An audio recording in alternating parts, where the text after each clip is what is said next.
Isang masaganang araw sa inyong lahat mga kalingap. Dumating sina Kuya Edo sa bahay nila VNC. Naabutan nila na nag-aayos ang papa ni VNC sa labas ng kanilang bahay. Binati ito ng ating binata at tinanong kung para saan ang pag-aayos sa bahay. Malapit na pala ang pista sa kanilang lugar. Lumabas si VNC at nagmano sa K-Boys. Nag-react si Kuya Edo dahil hindi siya nito binati at dinaanan lang ng dalaga. Ngumiti lang ang dalaga sa reaksyon ng binata. Pinapapasok sila ni VNC sa loob ng bahay. Biniro pa ng binata na makakatikim ang dalaga sa kanya pag palaging may po sa sinabi nito. Nag-react naman ang binata na hindi man lang nag-aayos ang dalaga sa suot nito. Pinuri ng dalaga ang suot ng binata, bagay daw ito sa kanya. Tinanong ni Kuya Edo kung ano ang pinagkakaabalahan nito. Sinamahan niya si Angel na mag-enroll sa school nito. Biglang hinawakan ni Kuya Edo ang kamay ng dalaga. Hindi ito binitawan ng binata at kailangan nakafocus sa kanya si VNC habang nag-holding hands sila.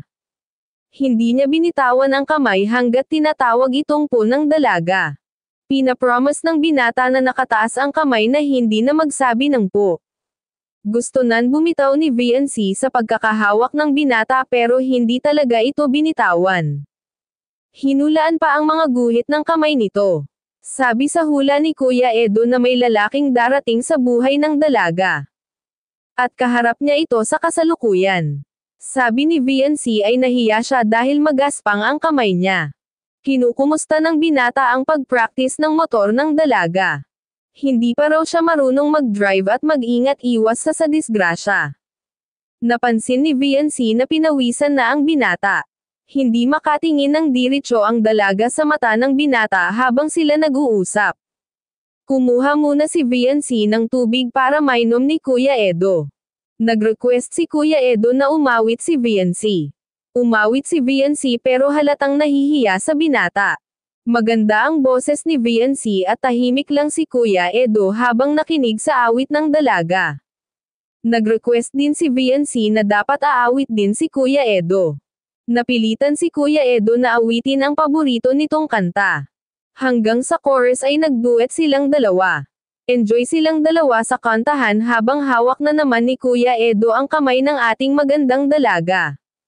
Biniro ni Kuya Edo na sa kanilang bahay na lang matulog dahil malaki naman ang sofa. Dapat magpaalam daw sa mga magulang niya. Pero sabi ni Kuya Edo na papayag ang parents nito para mahaba ang oras ng kanilang usapan. Katulad ng dati, ang magandang ngiti lang ang sagot ng dalaga kay Kuya Edo. Dito nagtapos ang ating kilig sa EDSI Love Team. Maraming salamat sa panonood at huwag kalimutang mag-subscribe. God bless everyone.